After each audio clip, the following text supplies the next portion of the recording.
কৰি দিলোঁ মানে এইটো ভিডিঅ'টো ৰেকৰ্ড নহয় ইয়াৰ আউটপুটটো আমাৰ এনেকৈ আমি ষ্টাৰ্টিং কৰোঁ ডক টাইপ HTML দি যোন বুজে যে ৱেবছাইটত যে আমি কি লেংগুৱেজত লিখিছোঁ HTML5 লিখিছোঁ তাৰপিছত আমাৰ HTML টো ষ্টাৰ্ট হয়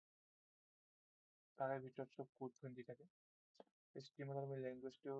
হেৰি কৰি দিওঁ দি দিওঁ যে ইংলিছত লিখিম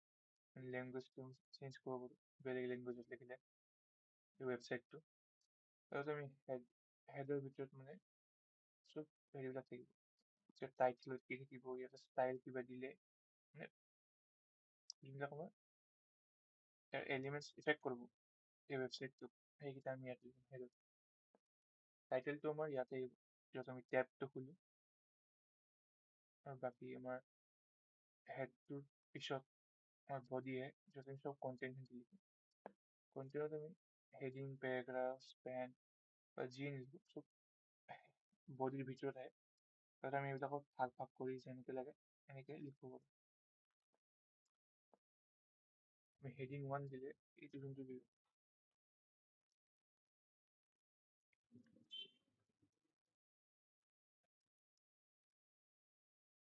নোহোৱা কৰি দিলে গুচি গ'ল হেডিং 1 দিলে আমাৰ এইটো মানে হেডিং ফাৰ্ষ্ট চবতকৈ ডাঙৰ হেডিংটো বাই ডিফল্ট যোনটো দিয়া আছে সেইটো আহিছে হেডিংটো মাৰিলে তাতকৈ সৰুটো আহে 3 4 5 6 এনেকৈ মানে চাইজটো সৰু সৰু হৈ যায় আৰু আমি যদি কিবা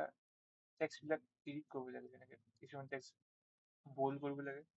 বা কিছুমান টেক্সট এনেকৈ হাৰাই লিখিব লাগে মানে ইটালিক টাইপ কিছুমান আণ্ডাৰলাইন কৰিব লাগে বা আমি 3 to the power 2 টো কেনেকৈ দিম H2 যোনটো আমাৰ তলত থাকে সেইটো কেনেকৈ দিম কাৰণ ডাইৰেক্ট আমি এইটো দিব নোৱাৰোঁ বল্ড কৰিবৰ কাৰণে আমাৰ বি টেগটো ইউজ কৰোঁ বি টেগটো মই বল্ডৰ কাৰণে ইউজ কৰোঁ আমাৰ আই টেগটো এনেকৈ ইটালিকৰ কাৰণে ইউজ কৰোঁ ইউ টেগটো আমাৰ